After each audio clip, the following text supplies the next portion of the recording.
Okay, so you got these two folks, Bernie and Cinder Lumen, right? They moved to Element City, looking for a place to call home. But here's the twist. Other folks in the city, they ain't too friendly to these fire elements, feeling like they don't belong. Now, Bernie and Cinder, they ain't the type to back down. They decide to open up their own little shop, calling it the Fireplace, and it's got this real cool blue flame thing going on. Nice, huh? As the years roll by, their kid Ember grows up, helping out in the shop with Bernie. He's got this plan, to pass the store down to her when he's ready to retire, but there's a catch.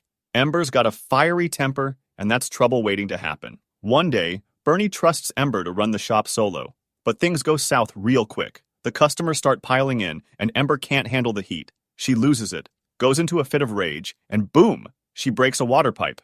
That basement's flooded in no time. Now, here's where it gets interesting. This water element guy, Wade Ripple, he's a city inspector, and he shows up because of the mess. He ain't too thrilled about it, but he's got a job to do. He checks out that busted plumbing and heads off to City Hall, where his boss, Gale Cumulus, an air element big shot, hangs out. Gale Cumulus ain't the forgiving type. So he gets the report about the violation from Wade, and guess what? He's ready to shut down the fireplace for good. Ember ain't having none of that, though. She tries to chase down Wade, but it's a no-go. Wade takes Ember over to Cyclone Stadium, aiming to persuade Gale to change his mind about closing her dad's store. He explains to Ember that he was just checking out a canal leak in the city before he ended up at the fireplace.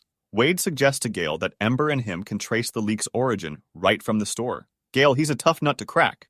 He sets a real tight deadline. If they can find and fix the leak, all those violations will be forgiven. So, they start digging around the canals, and what do they find? There's this hole in a dam that's letting water from ships flood the city's plumbing. Quick thinking. They block up the hole with sandbags. Crisis averted. So, Wade and Ember, they start hanging out in the city, getting to know each other better. As they spend more time together, they get closer. Then Wade drops a bombshell. Those sandbags they used to plug the hole in the dam?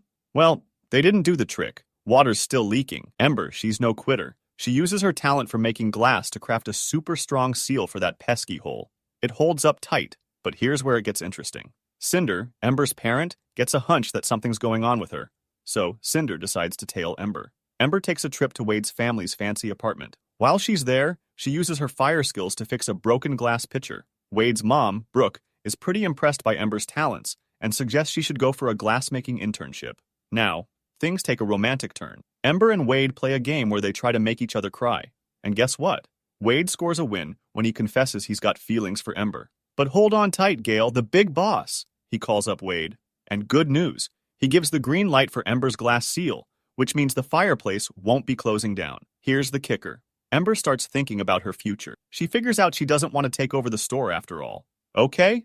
So Bernie drops the bombshell that he's thinking about retiring and passing the fireplace on to Ember. He shares a personal story about how, back in his homeland, he showed respect to his father by bowing, but his father didn't return the gesture. Heavy stuff, right? Now, let's talk about Wade. He takes Ember to Garden Central Station one evening to check out these Vivisteria flowers she's always wanted to see since she was a kid. But there's a twist. The station's flooded. Gale, the big shot, hooks Ember up with an air bubble for safety, and Wade pushes her through the submerged station. After this underwater adventure, Ember and Wade discover something surprising. They can touch without getting hurt. That leads to a romantic dance, but Ember's got some serious stuff on her mind. See, she's got her duty to the fireplace and some family prejudice against water element folks. So, she decides to break things off with Wade. Now let's fast forward. Ember's all set to take over the fireplace, and they're having a party to celebrate. But guess who crashes the scene? Wade. He lays it all out, professing his love for Ember, and accidentally spilling the beans about her causing that busted pipe. Ember's not having it, and she says no to Wade. But here's where things get real intense. Bernie, Ember's dad, he's disappointed with all this drama, so he decides not to retire and kicks Ember out of the store. Angry and upset, Ember takes off. And then bam! The new seal on the dam gives way, and the fire district starts flooding. Ember and Wade end up trapped in a room at the fireplace, with the heat going through the roof. That heat causes Wade to evaporate, and things take a tragic turn. After the flood goes away, Ember, feeling heavy-hearted, tells Bernie the truth. She doesn't want to run the fireplace, and she's got feelings for Wade. Here's where it gets interesting. Wade somehow gets stuck in the stone ceiling, but Ember, smart cookie that she is, plays a little game to make him come back down.